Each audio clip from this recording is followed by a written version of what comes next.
It's midnight on Friday night. You're responding to an email that's really rubbed you up the wrong way, and you're probably thinking, what's the point?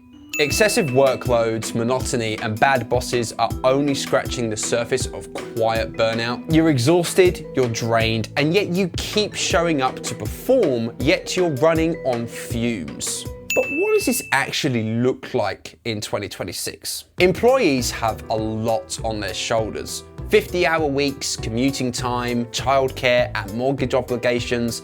That's without the house chores, personal time with loved ones, hobbies. In the UK, buying a property is becoming increasingly difficult.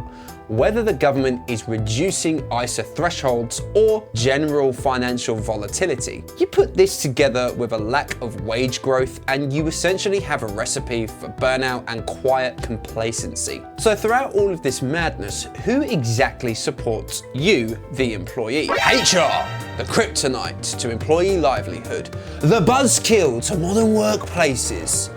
At least that's the stereotype. In reality, HR is evolving far beyond administrative flexes. They're the emotional sponge, employment judge, and strategic shaper, while having no one to report their own grievances to. Yeah.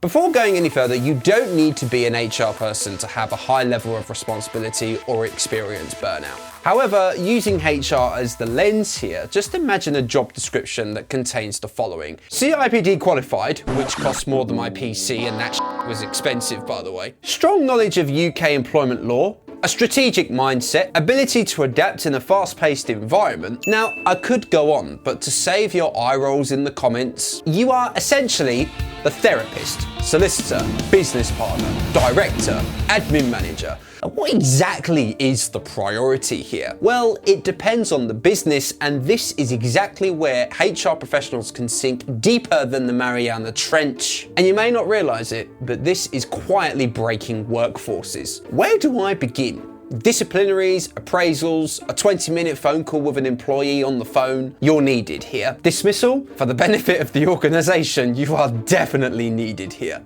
And these are especially emotionally taxing, especially dismissals, because HR people like myself know how badly employees need their job. Now, I was told once that HR professionals live in the perfect world. I wish. Not to mention, you are considered one of the lucky ones if you even receive a handful of resources to support you. I know you're waiting for the punchline. There is none. But how exactly does this tie in to you?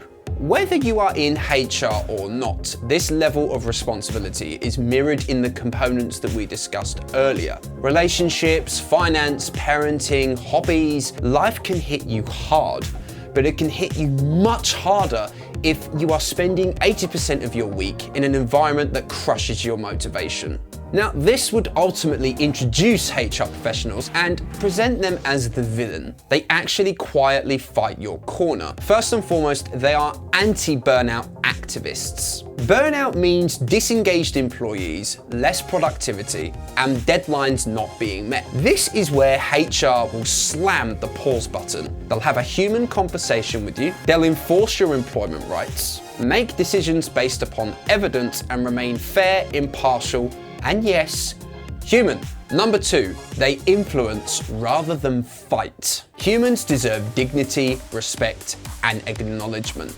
Notice that even when you feel like bringing pitchforks and blowtorches to your next meeting with HR, they won't bite the hand that feeds. And without employees, organizations crumble.